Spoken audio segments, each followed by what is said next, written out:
दादरी की घटना पर भी सियासत लगातार हुई है, आपने देखा है। उत्तर प्रदेश के मुख्यमंत्री अखिलेश यादव ने सीधे सीधे बीजेपी को जिम्मेदार ठहराया इस घटना के लिए। उन्होंने कहा है कि सब जानते हैं कि दादरी जैसी घटनाओं से किसको फायदा होता है।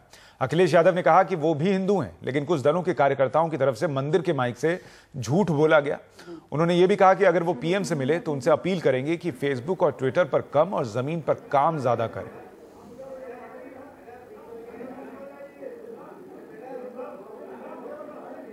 अभी जो कुछ घटनाएं हुई, जैसे दादरी हुई, दादरी के पहले 2 साल पहले मुजफ्फरनगर हुआ था, आपके सत्ता में आने के बहुत जल्दी बाद ही हुआ, तो उस पर लगा कि कुछ तजुर्बे का अभाव है, इनएक्सपीरियंस है।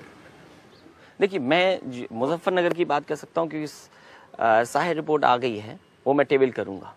जहां तक सरकार और मेरी जिम्मेदारी थी, पूरी जिम्मेदारी से कोशिश की कि दंगा ना हो, लेकिन कुछ दल और खासकर भारतीय जनता पार्टी और उनके सहयोगी दल इस बात पे आमदा थे कि उन्हें लाभ लेना है चुनाव में। वो आज मैं कह सकता हूँ, शायद उस समय मैं इस बात को नहीं कह सकता था, लेकिन दंगा कराने से लाभ किसको होता है? इस तरह के दादरी जैसे मामले को झगड़ा कराने में किसको लाभ मिलता है? दादरी का इसलिए हुआ कि कोई कुछ खा रहा था और माइक से अनाउंस हो जाए, मंदिर के माइक से। मैं तो ये कहता हूँ उतना ही पाप है माइक से अनाउंस करना भी। अगर हम धार्मिक हैं, हिंदू धर्म में, मंदिर से ये कहें हम किसी के लिए और झूठा कहें, क्योंकि उसकी रिपोर्टें आने बाकी हैं, लेकिन ये कह दें किसी को मारने के लिए हम कह देंगे कि यहाँ पर इस तरह का मामला है, तो मैं समझता हूँ तो वो भी पाप है, आप कह रहे हैं? मैं अगर मंदिर से कोई बात कही जाए वो पाप है। मैं भी हिंदू हूँ। इन बातों के अलावा उनसे राजनीति पर क्या कहेंगे?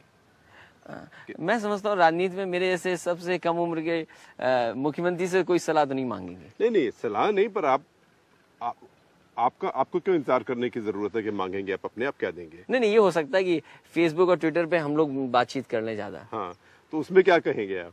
नहीं, मैं तो कहूंगा कि फेसबुक पे कम इस्तेमाल हो, जमीन पे ज्यादा काम हो।